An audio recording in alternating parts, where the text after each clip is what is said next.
Greetings, I'm Solidus-Skully, and welcome back to Silent Hill 2.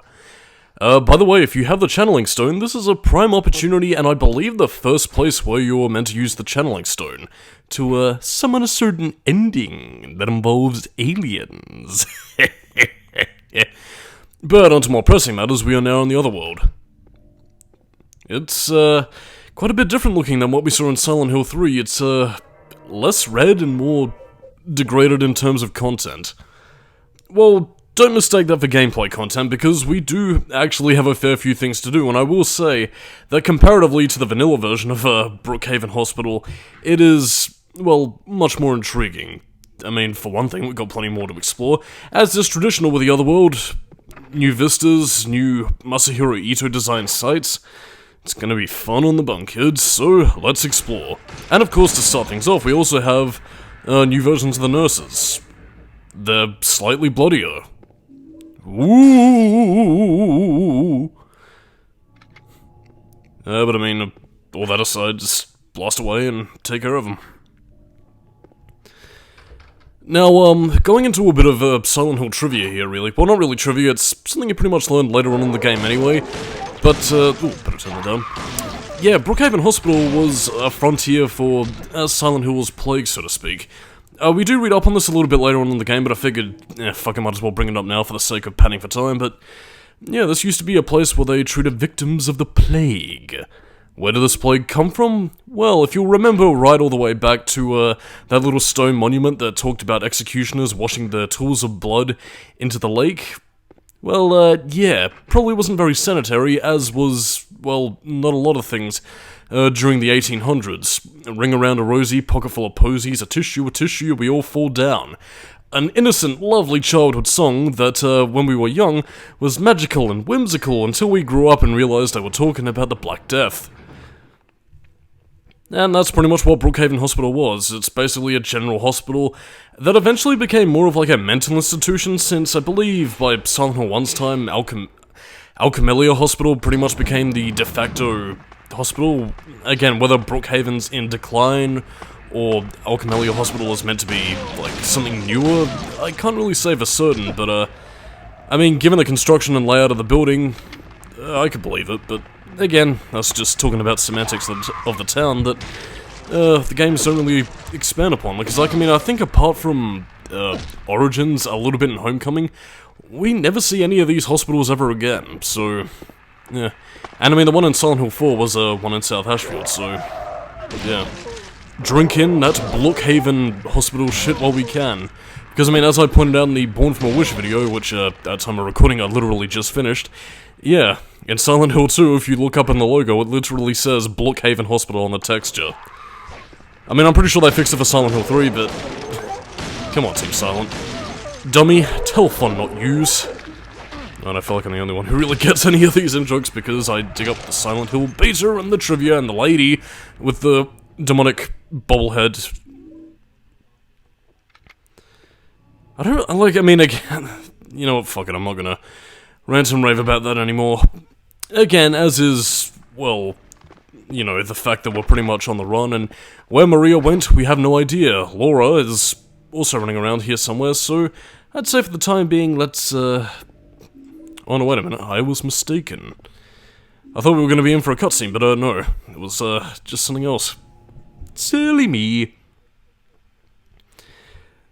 But yeah, this is, pretty much, well, yeah, completely forgot what I was talking about there. Basically, in order to get to, well, basically to get out of the hospital, we're pretty much going to be looking for 2 rings. Rings which we can use once we're on a certain level of the hospital to open a door, go all the way down to the basement, go through the basement, and get out of here. Presumably once we find Maria and Laura, and all live happily ever after. Dun-dun-dun-dun-dun-dun. But yeah, in the meantime, like with any other world segment, it's just getting your bearings, getting some items, and that dry cell battery is actually something that I'm kind of surprised Silent Hill didn't really do more of, because, yeah, your flashlight can run out in this game. By which point I mean just as like a contextual, fuck it, use it and give it a purpose, I guess. But I mean, I don't know, you would have thought like in this day and age of trying to have like more realistic survival horror mechanics, or especially by 2001 standards when developers were trying to go all in on the whole realism aspect, that they would have, like, incorporated, you know, keeping batteries to keep your flashlight operational. But I suppose they probably would have thought it was a bit more annoying, so just kept the flashlight as something that goes on indefinitely. Which is kind of funny though, because I believe initially Shattered Memories, back when it was being developed as Silent Hill Cold Heart, was initially gonna have, like, some slightly more realistic mechanics, like, you know, trying to keep yourself fed and warm and, you know, keep on having batteries for your flashlight and stuff, so... I don't know, it could have been interesting to see maybe what that would have been like if, you know, that game had been seen to fruition rather than just becoming a reimagining of the first one. But yeah, in any case, more killing, more squashing, and now what the fuck are we doing? Yeah, that was the door I was talking about right there. Again, you could see part of the door was a little bit 3D, that's pretty much... Well, again, not that you could really see it on the static image that it pops up, but yeah, the door itself has an open hand, which you use to put on some rings, because James wants to get married after losing Mary. Even though he's after Mary because he's mad. Perhaps it is we who are insane. Hopelessly insane. Yeah, and that's pretty much what that's pretty much what this is referring to. Yeah. I don't know if there's any particular symbolism in regards to anything here. I guess possibly it might be in reference to the Lady Jennifer thing that we saw all the way back in Rosewater Park, but regardless of such, it is what it is, really. It is also here where you can get a little bit of extra points if you want to get the Maria ending of the game. Examine the bottle, and yeah, this is where James begins to postulate whether or not Maria was sick with the same illness that afflicted Mary. And again, I guess to once again talk in terms of endings, like, I mean, I'd say apart from the in-water ending, a lot of them are fairly intuitively laid out. Like, I mean, a lot of it, unlike Silent Hill 1, is more based on, you know, common sense kind of logic. Like, I mean, do you want the Maria ending? Well, make sure she doesn't get hit, make sure you don't bump her about or leave her behind, and of course, you know, make sure to check up on her in instances where you're in areas related to her or where she was last seen. You know, and a similar thing for the Rebirth ending, actually. Like, I mean, we saw all the way back in the Blue Creek apartments where you could pick up the White Chrism. Again, just continue to pick up occultic items, and Bob's your uncle, really.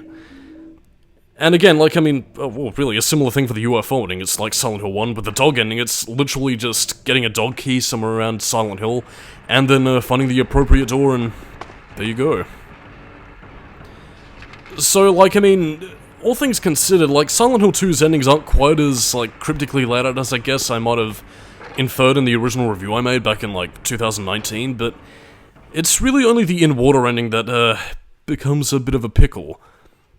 Because, I mean, like, it's literally the only ending where you have the most extraneous shit to go after, and of course it does require a certain degree of, well, je ne sais quoi from the player, if I'm using the phrase correctly, basically meaning that, well, one of the required stipulations is that you play in low health, so unless, of course, you're really proficient at the game, I think it's a little bit of a tall order for players who might be a little bit butterfingers at the controls. And again, I would say that out of all the endings in Silent Hill 2, it is the hardest one to unlock. But, I don't know. I mean, I do like the ending, and again, I guess if we are going to go by canon here, it is the canon one, but... I still prefer the Leave ending, which is the easiest one to get, but the most satisfying one in my opinion, and in terms of satisfaction, here's Maria. James! Mary? Oh, Maria. It's you. I thought you were... Sorry. Anyway, I'm glad you're alive. Anyway? What do you mean, anyway? You don't sound very happy to see me. I was almost killed back there! Why didn't you try to save me? All you care about is that dead wife of yours! I've never been so scared in my whole life! You couldn't care less about me, could you? No, I just... Then stay with me! Don't ever leave me alone! You're supposed to take care of me! So, what about Laura? Did you find her? Yeah, but... she ran away. We've got to find her. You really seem to care about her. Do you know her? I've never met her before. I just feel sorry for her. She's all alone. And for some reason, I feel like it's up to me to protect her.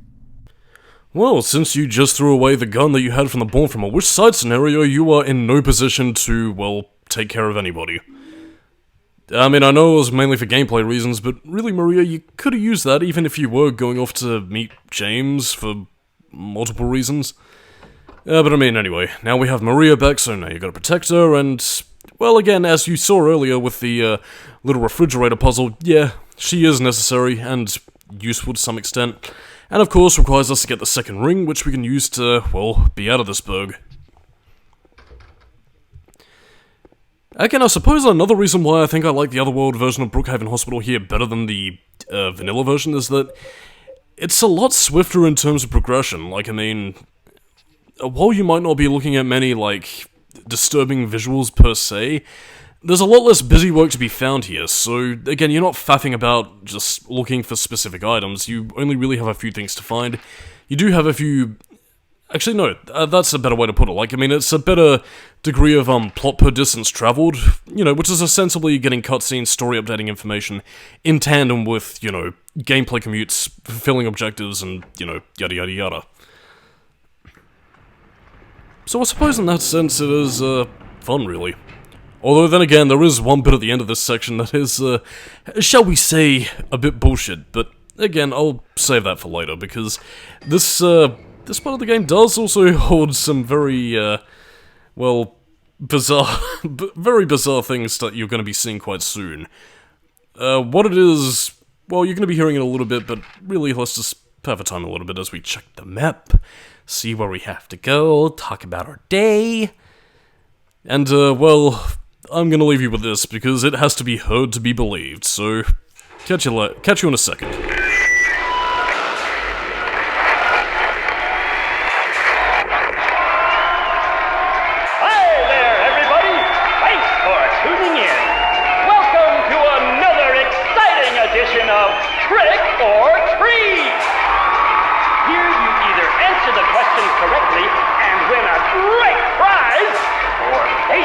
Correctly and receive the punishment.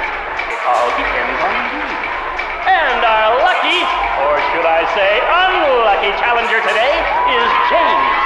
James Sunderland! Are you ready to play trick or treat? Okay, here's your first question. Merry-go-round, haunted house, roller coaster, Ferris wheel, and teacup. Silent Hill is home to a thrilling amusement park that both children and adults love. The question is, what is the name of this amusement park? 1. Fantasyland. 2. Silent Hill Amusement Park. 3. Lakeside Amusement Park. Okay, quickly on to question number 2. Silent Hill witnessed a gruesome murder a few years back. A brother and sister were playing in the road when they were attacked and chopped into pieces with an axe. Torn flesh, smashed bones, splattered blood, and finally, slithered teeth. What a terrible tragedy. What a gruesome end to such innocent lives. What was the name of the murderer who committed this vile act? 1. Walter Sullivan. 2. Scott Fairbanks. 3. Eric Gaines. Now for our third and final question. South of the lake is a deserted old neighborhood called South Vale. From there to Pale Vale, the central resort area northwest of the lake, there's only one road you can take. Just one road, no more. The third and final question is, what is the name of that road? 1. Bachman Road. 2. Rindell Street. 3. Nathan Avenue. Well, that's the last of our questions. Have you got it all figured out? When you know the answers, head to the storeroom on the 3rd floor to collect your prizes. But be careful if you're wrong. Well then, everybody, thanks for tuning in. See you again sometime. Bye-bye.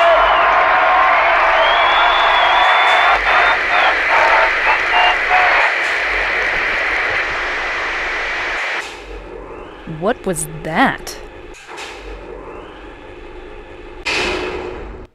Well, that was a nice slice of what the fuck, but yeah, we'll be dealing with that in a little bit, and I'm pretty sure that was also Dennis Fault who was voicing the trick-or-treat game announcer there.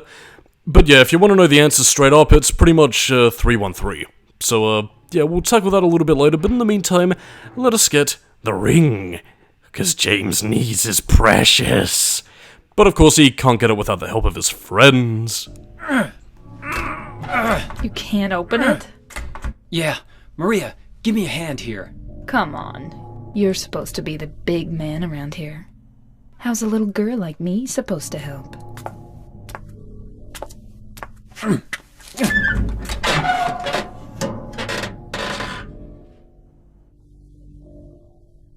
What's this?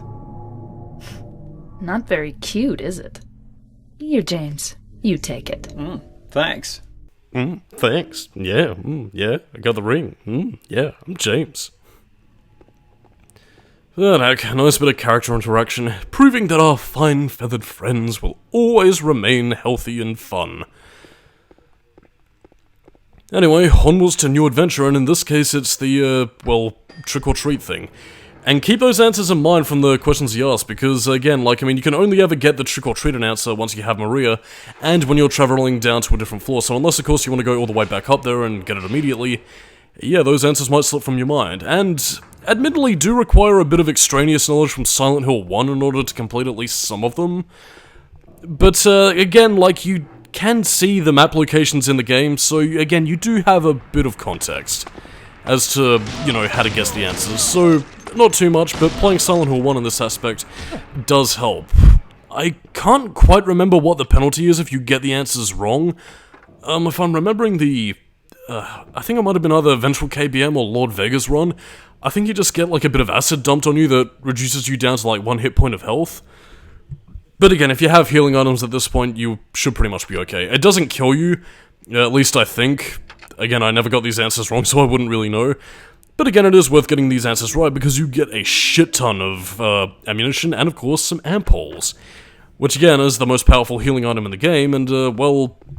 again, something you don't really find yourself using all that often.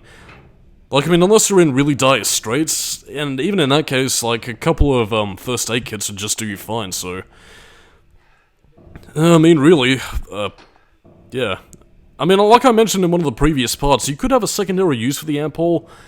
Like, I mean, I know this might be seen as a bit of a rip-off of Resident Evil and the like, but, like, maybe using it to cure, like, a poison status, or something like that, or maybe, like, maybe like, some more in-depth mechanics of, like, trying to numb you from the world around you, or... I don't know. Probably a better idea to say for another video, which, you know, could work for, like, a Silent Hill game that has a more active otherworld that shifts as you're playing the game, rather than, you know, having specific segments like we see, you know, in the games that we have now. But in any case, we got the rings, we got the power, we got the health drinks, which we'll toast to our celebration, and of course we can just get out of this hospicable hospital and come across some bad grammar that makes me wonder whether or not this guy lived in the 100-acre woods, because he talks about the director's key. And again, that kind of reminds me of something from KBM's commentary, where they pretty much, like... they showcase, like, the main menu, but, like, completely misspelled. And again, I don't know if they edited that specifically, but it was funny, and it made me giggle like tee-hee hoddle-ha. But in any case, if my editor would fucking load, like we're loading, still on our loading, and since we have no map of the basement, we can pretty much just continue on as normal. Now, make sure to run very fast, but keep Maria within close proximity, because, well, Pyramid Head fucking teleports up close to you. Again, you can't see it because it's hidden by the wall, but again, he will continue to hit Maria, and again, if you don't wait for her to catch up, or if you're not fast enough, well, she will die, you'll get a game over, and it makes this segment fucking annoying, purely because on higher difficulties, Pyramid Head fucking teleports to you. This is really aggravating and makes what happens next completely fucking pissed off.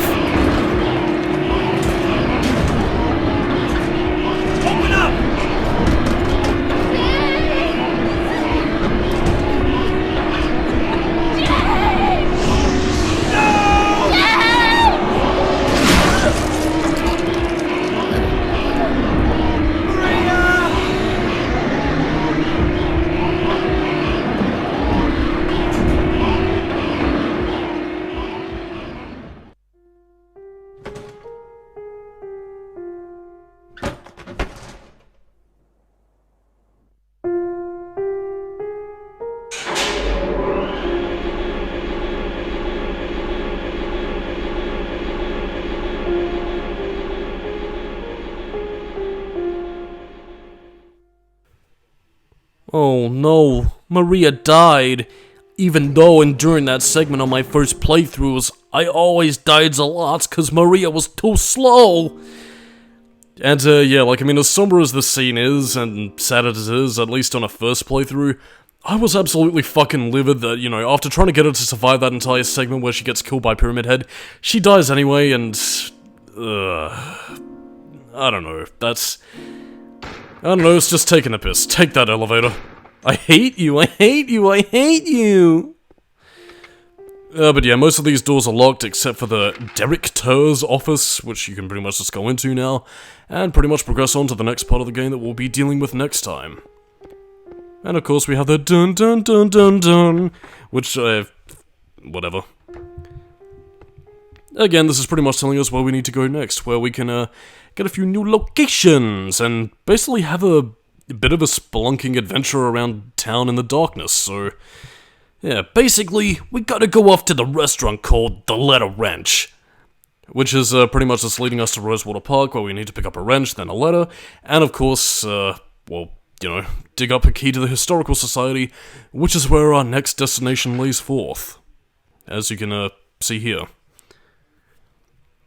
Though, seriously though, like, I mean, the letter wrench just sounds like something that, you know, you'd see as, an Italian restaurant, you know, bada bing, boom, you gotta go off to the letter wrench to grab some spaghetti.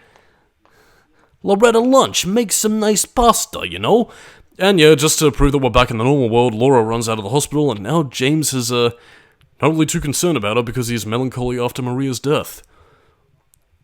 Well, again, we'll pretty much see what James thinks and feels about this entire aspect in the next part. So, I guess on that note, even though we have a few things left to do, I'm Solidus-Skully, keep it new metal, and next time on the Silent Hill 2 commentary, basically around town fuckabouts and diving into the Historical Society. So, let's have a save of the game.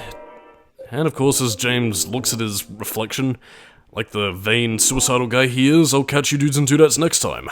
Bye-bye.